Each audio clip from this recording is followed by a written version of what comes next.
Let's give them something to cheer for now.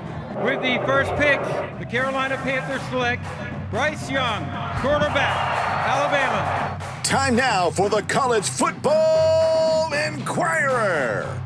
Here's Pat, Russ, and Dan. All right, welcome to the pod. It is the NFL draft, round one, just complete. Kansas City was picking. Took someone from Kansas State. Yep. Rush end. Cheap recruiting budget, scouting budget for the Chiefs. Drive down I-70 and hang a right to Manhattan. So we'll get to some of these picks. We'll get to some different stuff. We'll get to some college football news, a little bit of everything. Here's the story I want to start with. It's a guy who didn't get picked. It's Kentucky quarterback Will Levis. And I don't mean to bag on Will Levis because, like the rest of us, he wasn't a first-round pick in the NFL draft. Not exactly, to be a second-round pick would be quite an accomplishment, which I believe he will be. He will be that. He will be that. He's going to go. But this guy's draft process is one of the wildest draft processes I've ever seen. And it might be indicative of where we're at when it comes to the draft. We've seen guys fall before. Aaron Rodgers slid. Warren Sapp slid, right? Like, Warren Sapp, there was like, I think there was like drug test concerns or something. Turns out to be a Hall of Famer. Aaron Rodgers, fine. Johnny Manziel, he slid too, and maybe that for good reason. But like Will Levis had no reason to slide. If you will, if you want to go with the slide, which of course nothing's happened, so I don't know how you slide. But this very week, Will Levis was the betting favorite to go number 2 overall to Houston and was a 4-1 bet to go number 1 overall. And he was not selected. Didn't he go from like 40-1 or 400-1 to 4-1 for the number one pick? Yeah, he went 40 to 1 to 4-1 because, and if you're not following the story, you won't believe it. An anonymous, even if you are following the story, you won't believe it. It's so ridiculous. Stupid. Go ahead. I'm going to tell you the truth. The only truth of the NFL draft is what I am about to tell you. There was a Reddit thread. And I love my Reddit threads. And somebody named Sale Agreeable 2834. That's his name. The notorious Sale Agreeable 2834 posts on Reddit that Will Levis is, quote, telling friends and family Carolina will in fact take him on Thursday, end quote. Carolina having the number 1 pick. This being the absurdity of the NFL draft, people take Sale Agreeable 2834's word for it and start betting up Will Levis as the number 1 pick. Caesars called it a flood of bets. So they had to move the odds from 40-1 to 4-1. And if people didn't believe he'd go number 1, it was going to be Bryce Young from Alabama, which it was. He became the betting favorite to go second to Houston. On Thursday, he wasn't drafted. And Sale Agreeable 2834 deleted his or her account. Oh, really? So nobody was ever tracked down who this person is? How surprising. So one day, years from now, they're going to come forward. We are not intelligent people. We are betting on something that doesn't. What is this?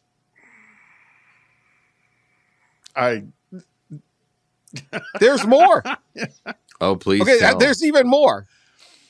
Finish the setup so we can go off, please. At one point, there was a report from a draft analyst at not like Mel Kiper or like anyone you've heard of, but one of these like pseudo reputable football websites. he reported that Will Levis had a deathly fear. This is it. This is the quote. His name is Jacob Infante. Yeah. I'll put it out there. Jacob Infante. Quote, a legitimate concern NFL teams have with Kentucky QB Will Levis is his, quote, deathly fear, end quote, of milk. Oh, shut up. Come on. A deathly fear of milk. I've been told he screams in terror at even the sight of milk, let alone the taste. I've been told. Who is this Jackleg? Jacob Infante. Maybe it's a fake. He ended up coming back, I believe, and saying he was being sarcastic. That he wasn't. I assume. He ended up coming back. Yeah, I think actually the Levitard show down in Miami reached out to him to come on the radio, and he's like to talk about this, and he told them, I think, or tweeted at them, "This isn't real. It's a joke, right?" Yeah. God. But that's my point, okay? It was treated as real. Now we know Will Levis. We know Will Levis eats bananas with the peel on. You've seen him do that in his social media videos. We know that he's put mayonnaise in his coffee. We've seen that in the things, but those are jokes. And he readily admits he eats almond milk in his coffee normally. So he does not have a deathly fear of milk. The fact that a joke like that could be then treated for real by many, I mean, that thing got aggregated out everywhere. Like, this is the craziest draft where the guy never, like, he was the number one pick and then not picked at all. Does Will Levis even exist? Has anyone ever seen Will Levis? I'm pretty sure I saw him play live against Ole Miss, but it could have been somebody else in the helmet. An imposter? That's right. Will Levis is a figment of the NFL draft media's imagination. I'm now convinced. He was a top 5 pick because everyone said he was a top 5 pick. Everyone who watched Will Levis play football was like, Mm-hmm. Mm-hmm. Pat, what the hell's going on? Well, this is what happens when everyone lies for months. Everyone in the NFL lies for months for their own benefit, to game the system, to improve their own chances of drafting who they want to prove. And then, in the most ridiculous, stupid, preposterous dynamic of this, we have this betting industry that just goes with they said it, that some sources said something to somebody, so yeah, Will Levis is getting drafted high, we better move up the odds on him. And so this is all built on this. What was it Will Ferrell said in Elf, you sit on a throne of lies. This is the throne of lies. Right. I mean, it's unbelievable. And so you get this draft industry that's built on this, and then you get ESPN's ridiculous probability thing. Yeah, what was that? Oh my God. There's only a 1.1% chance that Will Levis would still be here at the 21st pick. Shut up. You have no idea what you're talking about, what your odds are built on, what your percentages are built on. What are you doing? Oh, my God. It's so unbelievable. It's so tiresome. It's a fake. What are we doing odds on the fake? It's a complete fraud. Complete fraud. I didn't think we'd have any Elf references, but the Midnight Pod is already bringing it. Great movie. Well, great movie. One dynamic of the Midnight Pod is usually, there are cocktails involved. So, that's right. Might get a little fired up. I guess I already did. This whole saga reminds me of, was it Laramie Tunsil and the whole, the whole pot issue. One of my other favorites. But that was a real thing. Yeah, that was a real thing. Yes. Okay, now it was ridiculous. Laramie Tunsil was an Ole Miss offensive lineman who someone tried to blackmail by videotaping him smoking a bong hit into a gas mask. Do you remember? We either podcasted or did our radio show after that night. I remember. I can't remember. I covered it. It was in Chicago draft. And then poor Laramie had to come in. Yeah. And discuss it. And then there were all these things about Ole Miss guys buying his apartment and stuff. But he dropped for a reason. Like, they did like him. But then all of a sudden this weird video comes out of him smoking weed in a gas mask. And teams are like, what's going on here? I think I'll just take this other guy. Yeah. Nothing happened to Will Levis except this bogus report that he fears milk. That's the only negative. So why did he drop from number 1 or number 2 to not at all? He was never 1 or 2. That's the thing. He was never. That's the problem. All this misinformation, all these people lying, and all of a sudden you've puffed up this, like, poor guy. I'd like to know what the NFL's intel was about inviting him, and having him sit in the green room for 4 hours and just kind of, twist in the wind. The intel was a Reddit post, I guess. Yeah, I guess so. Like, could you please at least ask the franchise, do you have an actual intent to draft Will Levis on Thursday night? Yes? Okay. No? All right. They're not usually that wrong. I don't know what happened. It's almost like all the GMs were watching ESPN and the NFL Network and all this stuff. And then when the NFL called and like, hey, you guys think Will Levis is a top first rounder? And they're like, oh, yeah, definitely. Like, I legitimately think it just all because they don't want to do this. Or maybe they do. But like poor Will Levis is sitting there. Only one left? There was a couple. Wasn't there a couple more? Yeah, or no? There were some late ones. There were some late ones, but I think he's the last one. There were some late picks, but he's as a QB, they're not expecting that. And then he's just sitting there. He's got his family, and you could tell nothing was going on. Like he's playing Candy Crush or something on his phone. Yeah. He didn't even like. Sometimes you see them, they're fielding calls. Like, what the hell's going on? Like, don't worry, we're gonna take you. He's just sitting there. Like he's just like talking to his mom, like. Mom, his sister's his girlfriend. And his agent, no doubt, it's like, just don't look upset. Yeah. Just act natural. This is totally natural. Cool. I'm often not hired for a job on national TV. I'm going to sit here for hours being bypassed. I mean, he's just watching TikToks and stuff of him eating a banana peel.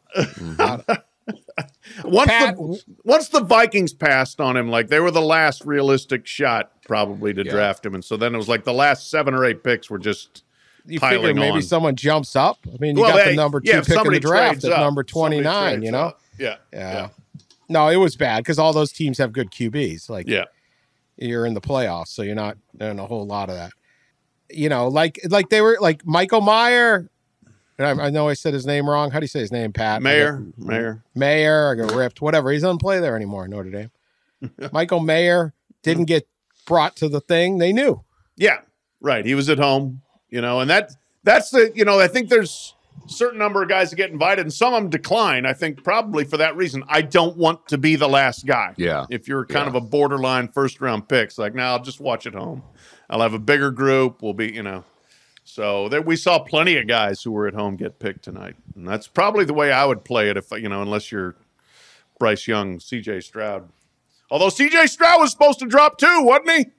There was another throne of lies. Yeah. Oh, yeah. CJ couldn't take a test or something. Yeah. A lot of lying going on there. Unbelievable. Do you believe, Pat, would you draft a guy who eats a banana with the peel on and puts mayo in his coffee, or is that so much borderline serial killer stuff that you just say no? I would not draft a guy who eats a banana with the peel on and puts mayonnaise in his coffee and throws 10 interceptions on only 283 attempts and fumbles and has a 151 passer rating, or the year before threw 13 interceptions and has a 148 passer rating. So, no, I would not. Digestive habits, perhaps less important than the other areas, but no. I would not draft Will Levis, certainly in the first round. He was never that good. He never looked that good. Like, who invented this?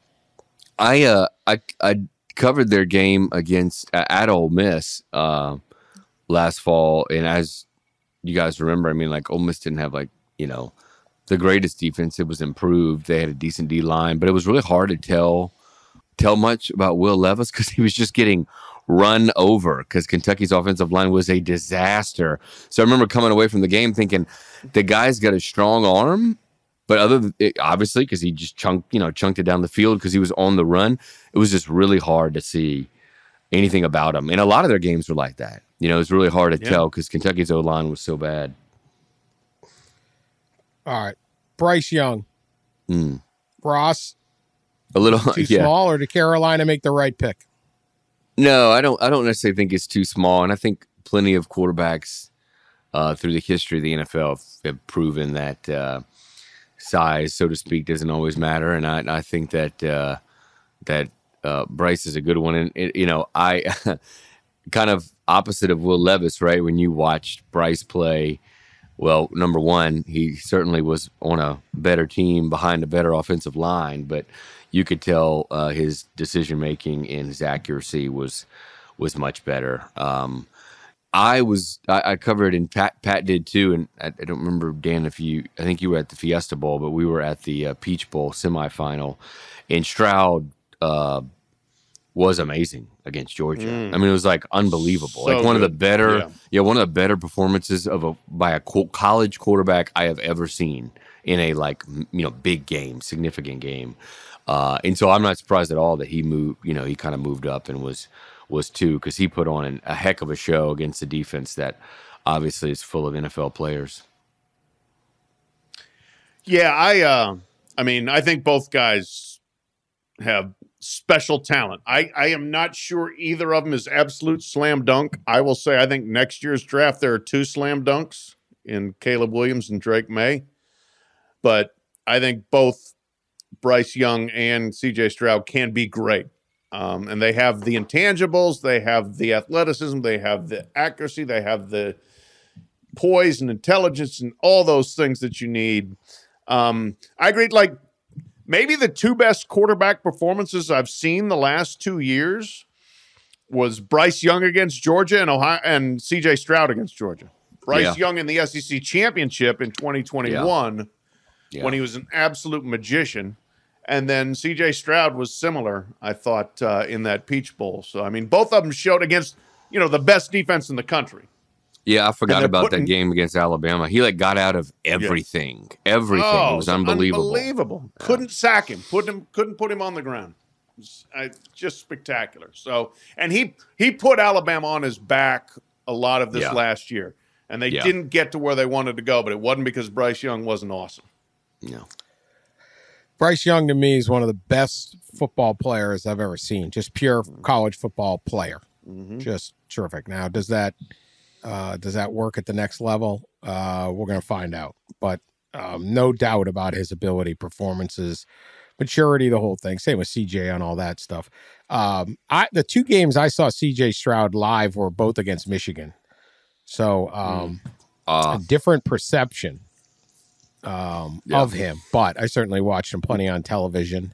I might have seen another Ohio State game somewhere down the line when he started in the last 2 years. But I don't know, but whatever. It's a pretty good pick. What about Anthony Richardson? Indianapolis takes him at 4. Crazy. We've spoken of this. Anthony Richardson. You watch him against Utah last year. You think he's going to win the Heisman. You watch him the rest of the year. You think he's going to the NFL Euro or whatever. What are we doing? USFL. Or he's transferring down to Group of 5. Obviously, ridiculous athlete, amazing potential. How much was just the wrong timing at Florida? How much? What do you think? If you got to say it right now. Is this a bust of a pick, or is it going to come through, Pat? I would lean towards bust. Now we'll see. Again, we're trying to say it now, and that opens you up to being completely dead wrong. But, the big thing is just usually that quarterbacks, if you're not accurate, you're not accurate. And to improve in that area is not that easy. However, Josh Allen has, And Josh Allen was a freak athlete too, like Anthony Richardson, except Anthony Richardson is even more athletic.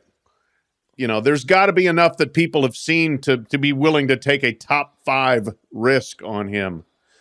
Boy, I don't see it. I wouldn't have done it. There's no way I would have done it. But he's an astounding athlete. His measurables are all ridiculous. But quarterback, Dan, how many times have we talked about this, about what makes a good quarterback?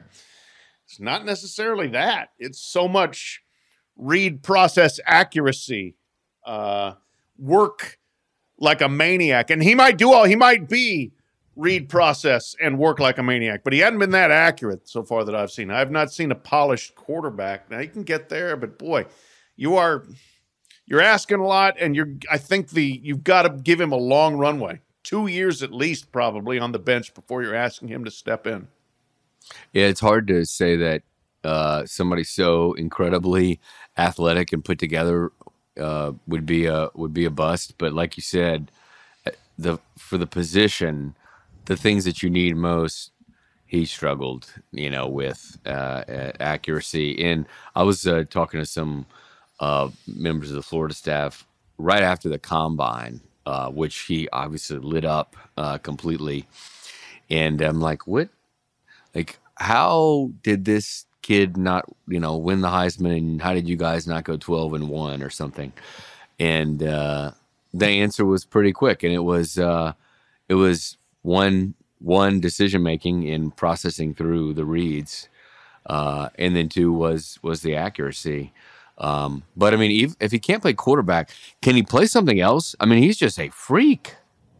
Oh yeah, preposterous. I mean, you would think maybe, but the other thing too, I'll add this. I'll let you talk, Dan. But that, like, people say, all right, can you run an offense that's almost Lamar Jackson-esque, where he's going to run for 1,000 yards or something? He wasn't that guy at Florida. He ran some, but he's not a speed guy like that. No, he's 650 yards. He's more of a Cam Newton. He's big and athletic, and may run you over.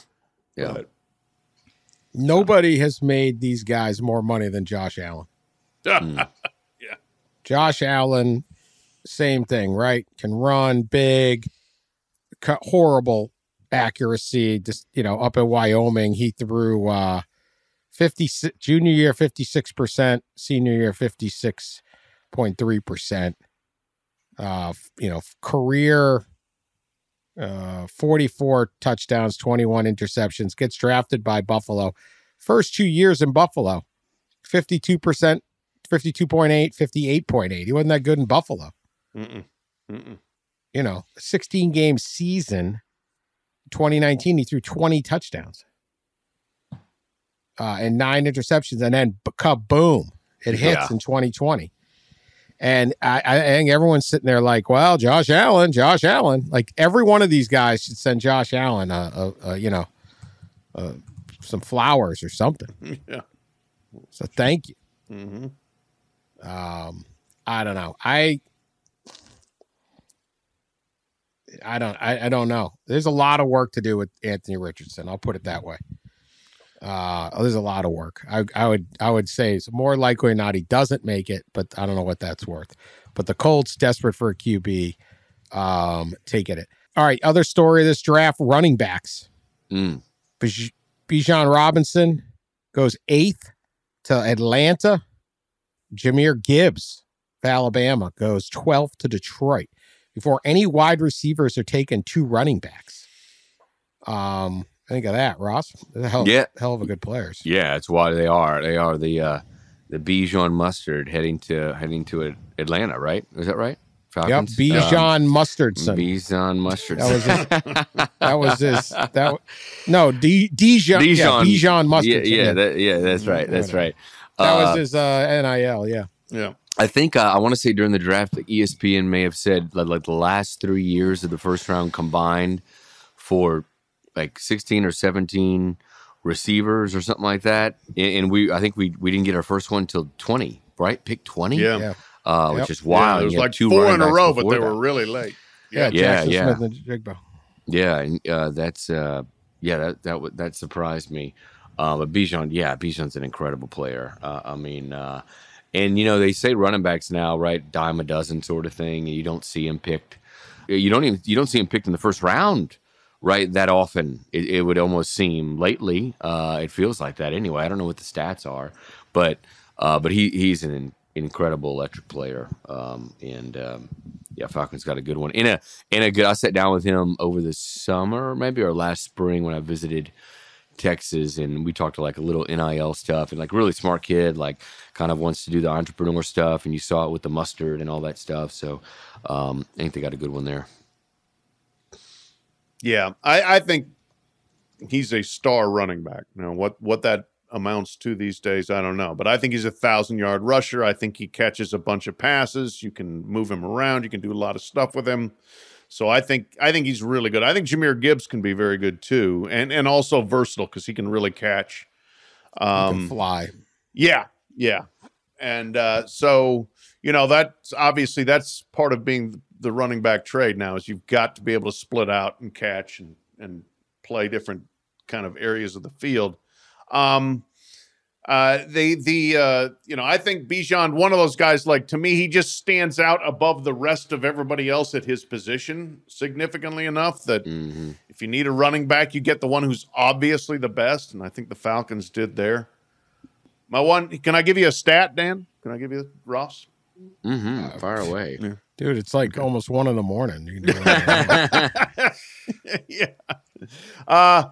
Every player picked in the first round was from a Power 5 conference, and I think it's the first time it ever happened. Wow, really? Yeah. Wow, that's a great. This is what I got: 9 from the SEC, 9 from the Big 10, 6 from the Big 12, 4 from the ACC, 3 from the Pac-12.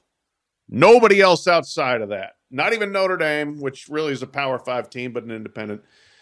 Nobody from any other league. That's kind of where college football is at, I think. And a couple of people actually put the stat on Twitter, and a couple of people are like, well, it's the kids transfer up from – no. I don't think there was any of these guys who transferred up G5 to P5. I think these guys were all P5 from the get-go. And I think – there were some transfers, but not like Jahmyr Gibbs, Georgia Tech to Jordan Addison, Alabama. Pitt to USC. Right. Like Boston College gets an asterisk. I mean, is that Power 5? Is that really? League membership, and that means they get the league revenue checks. So okay. Like Iowa had 2 defense. If an Iowa offensive player had made it, would that count as Power 5?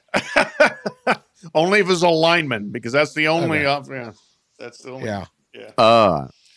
Sean has weighed in with a little correction on you, Mr. Forde. What? Kincaid, Dalton Kincaid, the tight end. Okay, he started transferred. at San Diego. Okay, San Diego University or San Diego State? I don't know.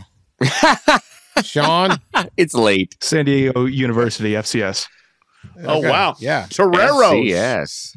Where Jim Harbaugh began his coaching career. By the way, we talking about Bijan and running backs. I ended up looking it up. Last year there were 0 running backs drafted in the first round, but the last 4 years there have been 4. Yeah, that's interesting. I want to go to my personal favorite draft pick, Paris Johnson Jr. at Ohio State. And that's because, nice guy and excellent offensive lineman. He went 6th overall. Is that where he went? 6th? Yep. A little higher than expected. Yep. Arizona jumped up to get him after trading down. My thing about him is he's a sports writer. Yes. He worked for the Ohio State student newspaper. The Daily Lantern. The Daily Lantern. Yes. Daily Lantern. He did work, and he wrote a number of different stories on news around the campus, and included covering the baseball team. Look at there. I love it. So, one of our own got drafted. That's right. Right. We should all be rallying behind Paris Johnson. Come on. These baseball players weren't blowing off an interview with Paris. Yeah. They're okay. Yeah. He can only hope to get where we are in our careers, and right. Let's see if old Paris can work his way up the sports writing ladder. As a number 6 pick, he'll make more money tomorrow or whenever he signs his contract than we will in God knows how long. Here he is covering the Buckeye baseball team. During the Buckeyes' last regular season game, they celebrated Senior Day by honoring 5 of their own. He lists the guys out. Ohio State fell to Northwestern in an upsetting loss, 8-2, which concluded the weekend series. The Buckeyes ultimately won. Buckeyes were unable to capitalize and left 9 runners on base, including bases-loaded situations in both the 4th and 5th inning. Rat poison, Paris! Rat poison! Always negative, the media. No, but it's good. Look, he's probably there keeping the scorebook. I love it, man. Yeah, he's doing it. Here's a quote from Coach Greg Beals. I don't know how many guys who left on base. It may have been double digits, I'm guessing. He knew. Paris knew. Paris knew. Don't come with your weak sauce to Paris, Greg Beals. So, right here, I'm reading the Lantern from 2021. Did not cover the team after that, but he was a little busy preparing for a new career. But if you ever want to come back, welcome on the pod. We will take. There you go. I'll tell you this quick story here. When I was the sports editor of the student paper at Missouri, Derek Chivas was the star basketball player who had come from New York to Columbia, Missouri. He was getting paid, but that was not the stated reason why he was there. He wanted to be there for the journalism school. So I called him and said, hey, you want to write for the student paper? He's like, oh, yes, that sounds very, very interesting. I'll get back to you on that. Never heard from him again. Never heard from him. And guess what? He didn't go to journalism school. So. Yeah. So go Paris. Way to actually go Paris did it. journalism. Paris did it. So congrats on that. Jalen Carter, the unfortunate drag racer of Athens. He had quite an eventful fall. He ends up with Philadelphia, which is just ridiculous. If he decides to play, the Eagles, my goodness. And they get Nolan Smith. They get a linebacker from Georgia too. I had an NFL scout once. This was 5 years ago, and he said his theory is we should only draft Alabama and LSU players.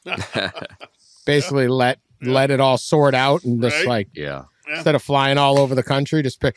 Basically, at this point, it's just Alabama and Georgia. Yeah, Georgia. Yeah. I think Philadelphia's like we're only taking Georgia Bulldogs. It's working defense. For them. Yeah, like if you can start there, you're probably better than if you are playing somewhere else. I don't know if that theory really holds out, but Jalen seemed in the interviews very, very grateful, and I guess we'll see. It is the wild card of them all. I don't know what to make of Jalen Carter. I don't know him, but there's certainly plenty of reasons to be concerned. How he's going to do it. Maybe we need at least get him a SEPTA card in Philly so he can ride the train around Philly. Don't give him a car. Yeah. Give him a damn driver or something. Yeah. I'm sure he's going to make enough money to afford a driver. But did he probably dropped like 4, 6 spots, huh? Because they were talking about him top 3, maybe definitely top 5, right? Yeah. Yeah. Oh, he could have been number one. Could have been number one. Number 2. But, yeah. Did you watch? They were showing his highlight reel. Oh no, he's ridiculous. He's ridiculous. Yeah. When he plays, he's a highlight reel guy. Is he an every down guy? Yeah, and his highlights were like you're watching it. And it's against like LSU and Ohio State and stuff. Like because there's a lot of times that you're watching the highlight reel and it's like this guy just bull rushes Indiana or something, or there's a lot of Vanderbilt in there. There was a lot of Vanderbilt in the Alabama reel. Yeah, a lot of that. And you're like, okay, that's fine. But I'm like, oh man, he's just destroying. I recognize that helmet. All of that. So, we'll see. All right. Anybody else in here? We'll get to our more college talk right now, but just to wrap this up, unless you got something else, what player in here you just like, they picked and you're just like, yeah, that guy's really good. That's a good pick. This guy, So my thing is this: is they're always like need this, and what about this? And we could have got him 3 picks later and picked up traded down. And I'm like, as long as you pick good players that will start, yeah, like that's what Baltimore ends up with Zay Flowers. I'm 100% guaranteed. Every year, Baltimore nails their first round pick. Always. They always nail it, and so they sit there, and you're like, okay. You're all set. And as long as you hit those guys, it doesn't really matter. So who in this draft did you just see somebody do and just go, yeah, that's a good football player right there? I'm going to go with Dalton Kincaid, the tight end from Utah, who I can't remember who picked him. It was like in the 20s. But I was there when Seattle. No, wait. Okay. Not 20s. I'm sorry. No. Buffalo. Okay, well, great. Josh Allen gets to throw to him. I was there October 15th. They played USC in Salt Lake City. He had 16 catches for 234 yards. He was completely uncoverable. He caught everything. They weren't all easy catches. He has great catch radius and all that business. Runs routes. He's fast. I was like, I'm watching Travis Kelce here. Now, that was also by far his best game of his career, and USC's defense is putrid. But he got drafted that high for a reason. He had 70 catches, 890 yards on the year, and he's very athletic and, again, really a good receiver. We'll see how good a blocker he is. He's 6'4", 242. That's not great heft for a blocker, but so what? You know what? I think he's Travis Kelce Jr., perhaps. The one that sticks out to me is actually TCU's receiver, Quentin Johnson, picked by the old Chargers, I believe, right? Yeah, 22nd or 21st. Yeah. He was Chargers. the second receiver, right? I think, or third. Yeah. Deep threat guy, got a lot of speed. It seems like he catches everything. Certainly catches a lot of jump balls down the field. Can really stretch the field. Incredible career at TCU. Obviously helped lead them to the national championship game. Yeah. All right, so Alabama got the number 1 pick in quarterback Bryce Young. We mentioned he follows. There'll be 4 Alabama starters next year. He follows Mac Jones in New England, Tua Tagovailoa in Miami, and Jalen Hurts in Philadelphia, if you will. He's kind of an Oklahoma product. What is he? I don't know. They debate that stuff. I'm not getting in the middle of that.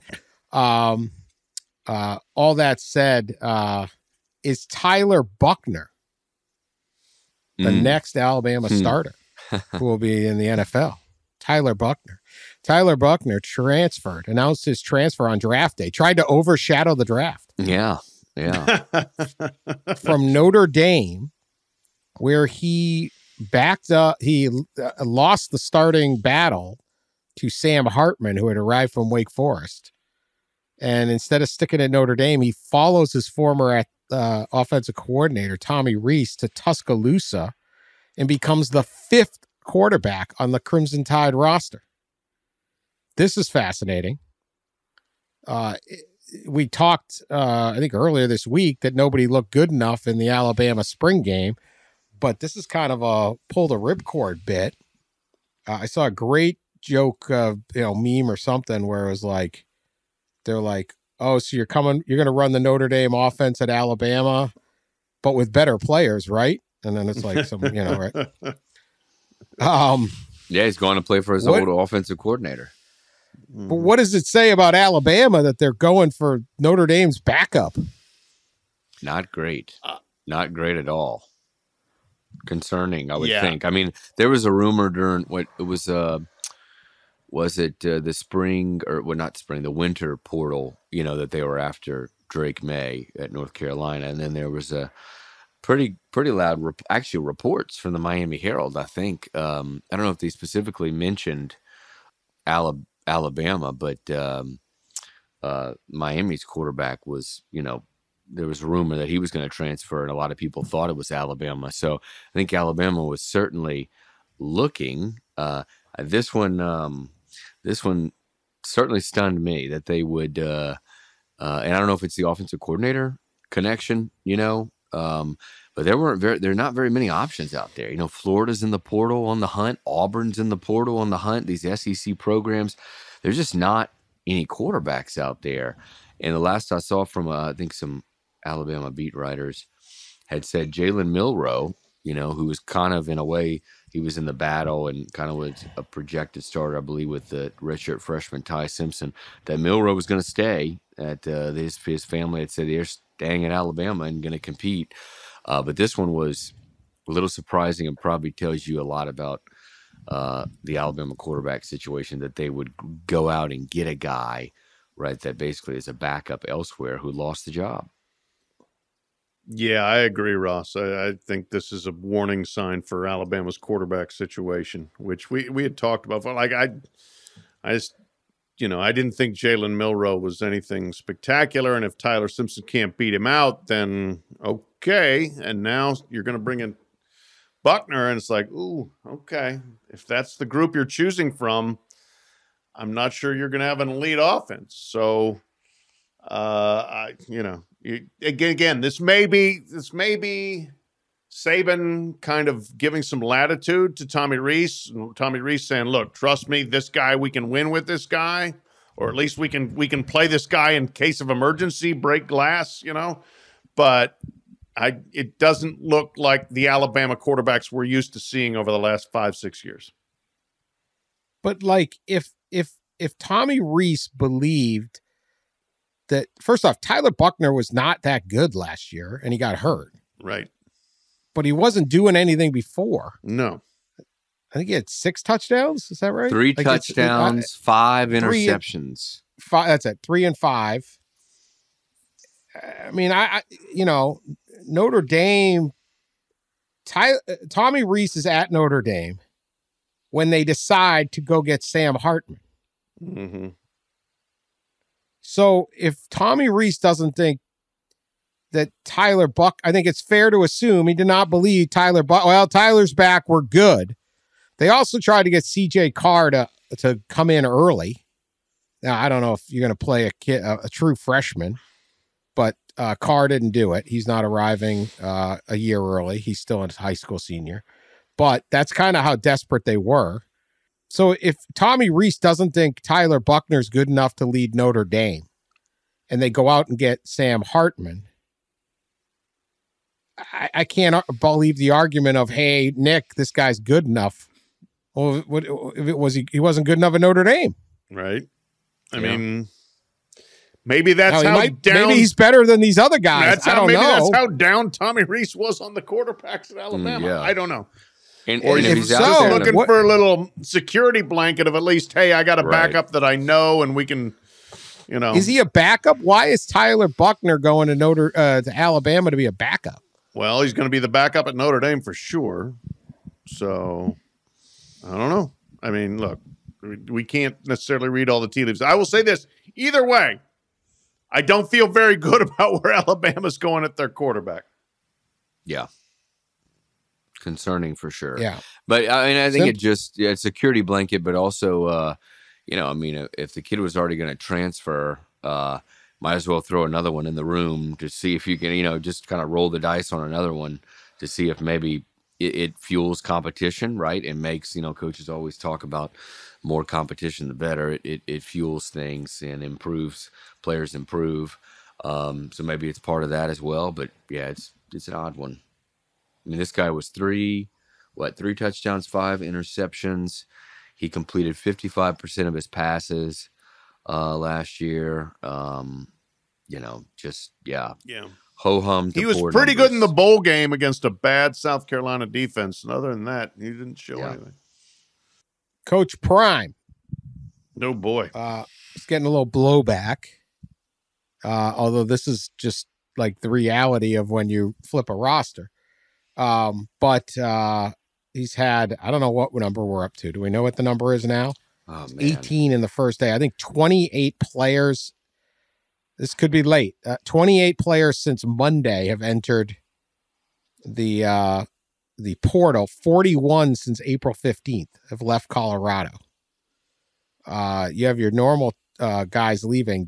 Somewhere I heard he had 20 guys returning. It's been a big thing. There's been all sorts of juicy stories and quotes from reporters about, he didn't know the guys' names. He's telling people, hey, hey, buddy, you probably get out of there. Guy claimed he couldn't get tape of his practices, which is kind of just a procedural thing.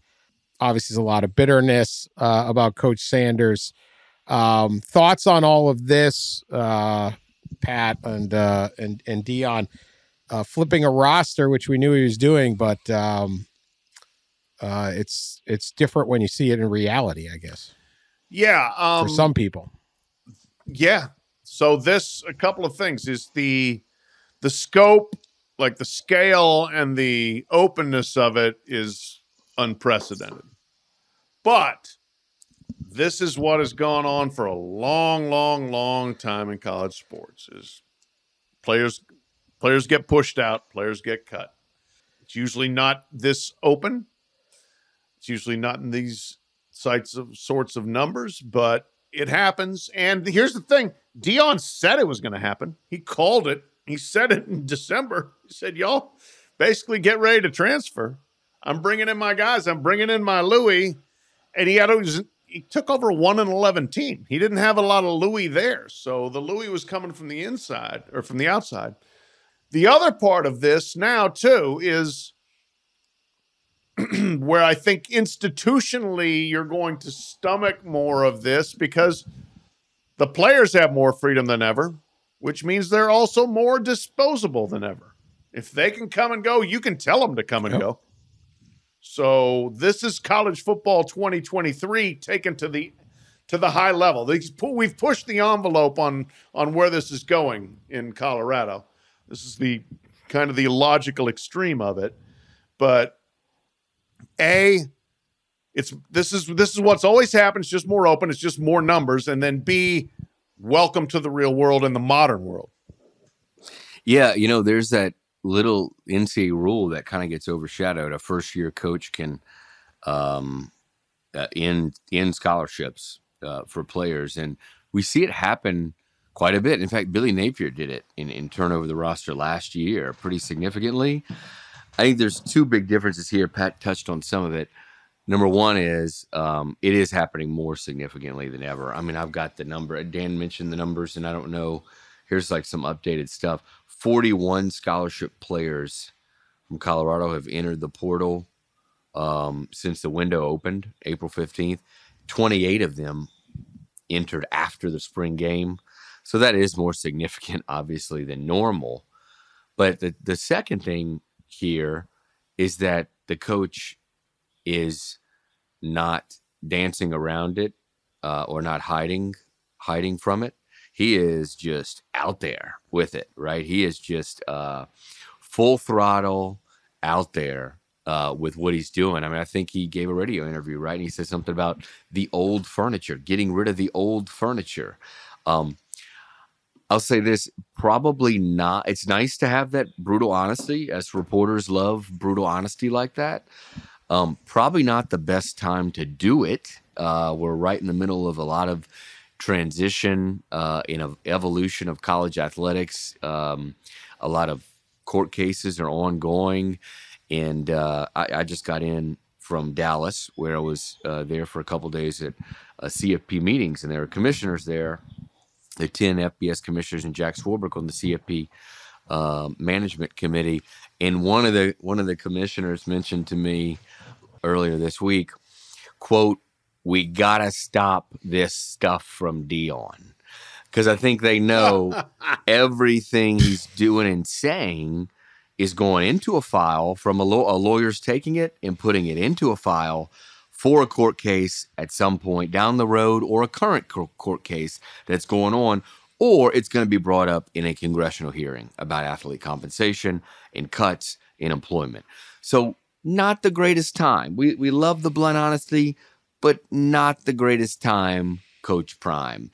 And I wanted to read a Brian Howe, who does a great job covering Colorado the other day. He listed off remaining scholarship players from the 2022 season Okay.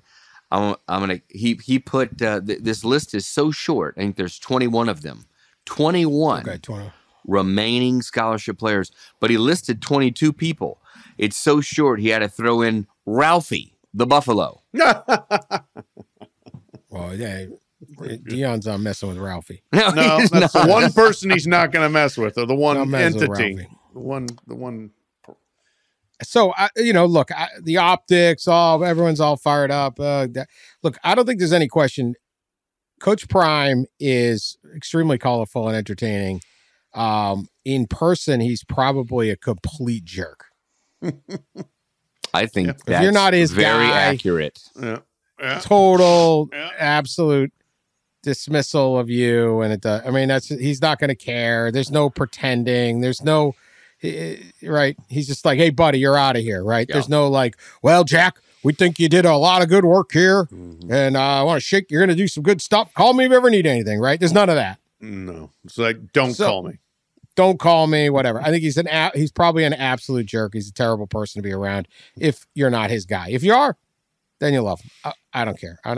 Whatever. The question is, can you build you turn the roster? Like, I was surprised he was getting rid of linemen. Yeah. I would never get rid of a lineman. Well, and let's mention this, Dan. I don't know that he wanted all those players to go into the portal. No, some guys left. Yeah. There was a few of them, right, that earned their number during spring practice that they probably didn't want to lose, and they lost them.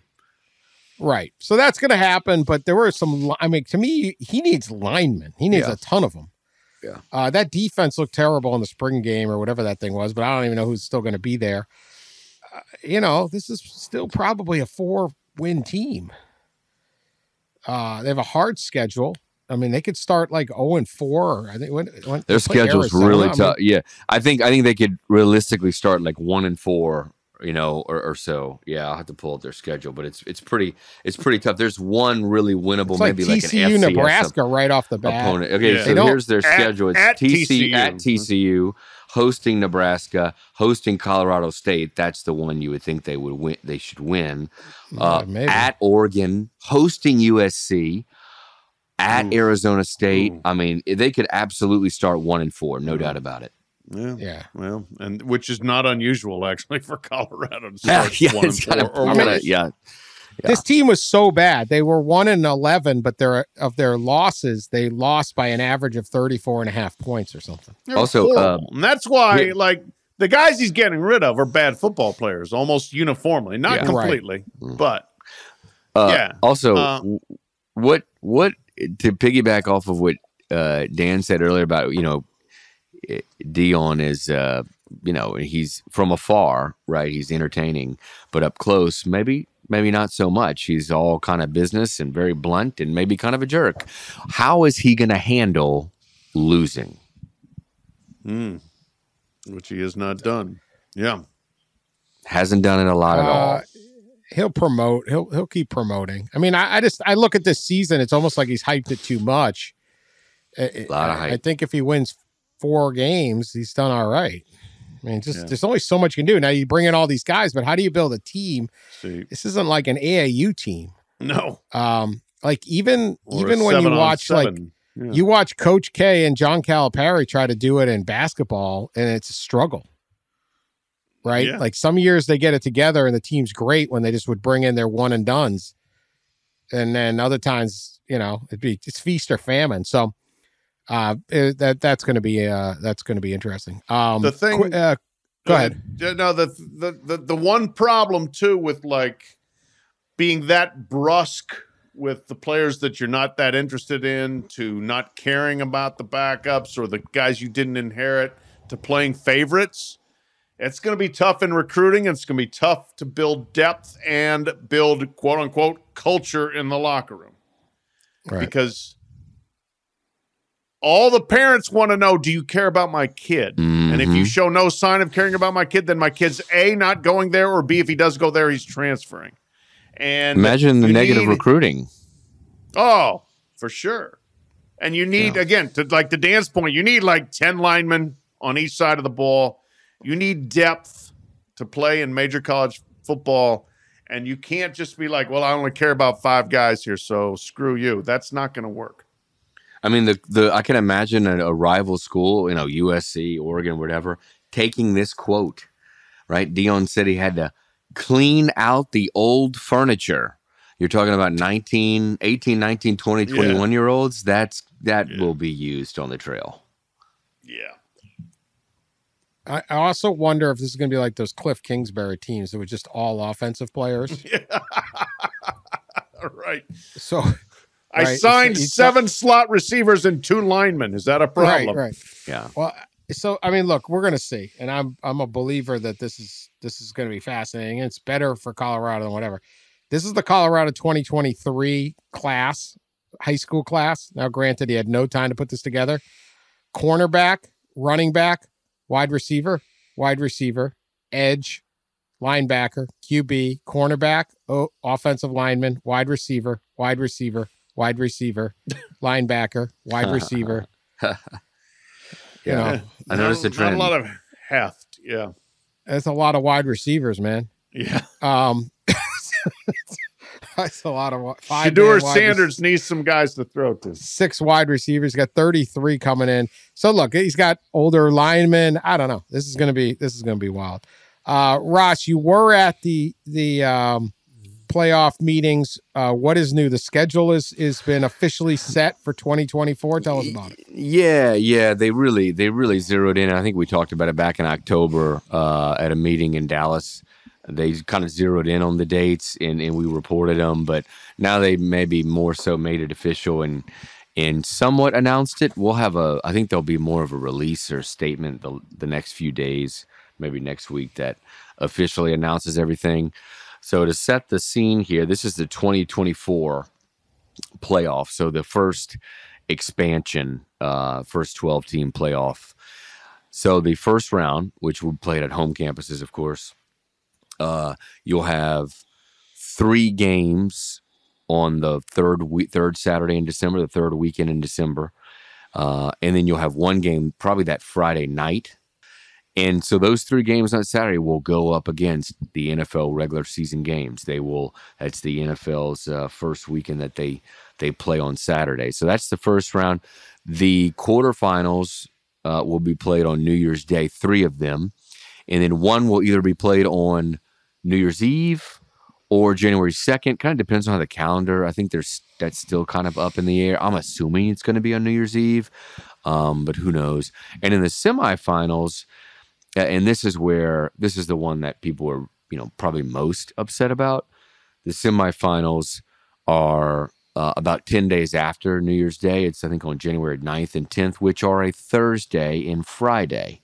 Now, that hasn't been completely set yet, and they're doing that because the NFL wild card weekend is that weekend, and they'll go up against NFL regular season games, not playoff games. And then, of course, the championship game will be on MLK Day, actually. I think it's January 20th, 2025. So the big theme here, and we talked about it back in November and October, I believe, on the show, is college football doesn't have a choice right now. For 24 and 25, they're going to have to conflict with the NFL, and in the first round we see that happening, and in the semifinals we see them having to play semifinals, huge games on weekdays. That's going to be, that's just where you're at. Going against the NFL regular season is, I'll be interested. I think you can fight back. How about this stretch, though? So we're going to have a semifinal on a Thursday, and then a semifinal on a Friday, and then 2 wild card games on Saturday. Yeah. Then 3 wild card games on Sunday, then a final wild card game on Monday. Smorgasbord. Yeah. Yeah, like watching football on TV. Yeah. Hand me a cigarette when that's over. Holy the logistics, the crowd on a Thursday night at some bowl site or whatever. But if you just like watching TV, woo. Yeah. Not bad. Phenomenal. So to add one more thing to this, we again, we've talked about this, broached this subject about week 0, and turning week 0 into week 1, and you shift up the whole regular season, which shifts up everything by a week. That can't happen in 24-25. It's too early. I think some people think it's too early to happen in 2026 as well. But at some point, some commissioners believe it's an eventuality that you've got to shift up the regular season so you can avoid these NFL conflicts. If you shift up the regular season by 1 week, conference championship games go from first week of December to Thanksgiving, and then you play your first round on the second week of December, and that's the weekend the NFL is not playing. And then you play your second round. You position your second round where it goes in between the second week of December and New Year's Day, and then New Year's Day you have, and this is what college football leaders want. New Year's Day, you want your 2 big semifinals on New Year's Day, and then you keep the championship game from going too deep into January. So that's ideal. It might not happen for a few years because of all the schedules and issues that come with shifting up everything by a week. It might not happen at all, but the Football Oversight Committee, I think, is going to be exploring it pretty seriously going forward. Well, reclaiming New Year's Day would be awesome. Yeah, it would. That'd be fine, except, here's going to bring up this Quake concept again, but if the more you could do to actually protect finals for the players, academic finals, final is this school too? Are they going to school too? Classes. I forgot about that. Final exams on which they are graded, for which they get grades for their university that they attend. If that could be part of the equation, and you could work the calendar maybe around that might be good. I'm sure the person that takes the finals will be there. Yeah, that's right. Yeah. Ain't here to play school, Pat. Did I tell you the story about the massive academic fraud? Not massive. The academic fraud I was part of at Missouri? I'm not, no, but I'm not surprised that you needed to cheat to get through that fine illustrious. No, I was the one who was cheated off of involuntarily by 3 football players. Well, that shows they weren't that smart. Were they hoping to get a 2.3? Hey, brother, we got out with a 90% on that Econ 51 final. So 3 football players cheated off of you, and Correct. You all got a 90? We all got a 90. 45 out of 50 on the multiple choice. It happened. Proud of you. 2 starters. All right. Last story. We got to go. Quick one. Bad Ways to Die is the name of this story. Oh, no. Yeah. Man named Shiv God. Daily Mail coming through for me. What do you want me to do? It's not a happy. I don't know what this story is. It's the Daily Mail. Shivdala Sharma. He's 82, so he had a good life. Mm-hmm. Mr. Sharma lived in India, Alwar area of India. And he was 82 and he decided to urinate on the train track. So he was walking and he got, the bladder's tough at that age. And he was near the train. It sounds like the beginning of a really bad joke, but go ahead. I don't. So, no, it's, it's as true as the Daily Mail says. He was relieving himself on the train track and the train started coming. And it doesn't end how you think. But it was a ways away. But then just as the train was coming, this cow got out on the track and hit the cow. And so as this story says, a pensioner was killed by a flying cow after the animal was hit by an express train and flung 100 feet through the air. Dan, this is why we don't have train travel. This is why we don't have train travel in America. This is why it was brought to my attention. Is this a Will Levis milk story? Are we sure this is true? So, and another guy was nearby. We're not sure whether he had been. So unbelievable. Death by cow after hit by train. Death by train wrecked cow. My God, what a way to go. So goes to take a leak, and then all of a sudden there's a cow flying at him. This is ridiculous. Smash. He died instantly. So our thoughts and prayers are with Mr. Sharma and his family. Hopefully none of his family members are tuning in. So, we've been hyping up the trains lately, but there is a dark side. There is a dark side. That's true. Maybe. Careful out there. Careful. All right, Pat's trying to catch his breath. Pat's dying over there. It's just like, what a horrible timing. Bad. Damn cow had to walk out cow while you're trying to take a leak. Yeah. Oh my God. Also, could you imagine over there as you said, this is India, right? I mean, like at the funeral or like that week or something, like, hey, how did your dad pass? Well, funny you should ask. I mean, like, what do you even say? Killed by a flying cow, hit by a train while he's pissing on the tracks. Obviously, the story got out because the Daily Mail found out about it and told the rest of the world. Yeah, they really do. Find out about it. And cows are sacred animals over there. So this is the train conductor. Ooh, that's true. Yeah, just be careful. Be careful. Yeah. All right. Maybe our movement to make train travel the mode of transportation, we might have to dial it back. We're going to think about it. Yeah. All right. Yeah, we're going to table it for a minute or two. I still think this is worth it, but we'll see.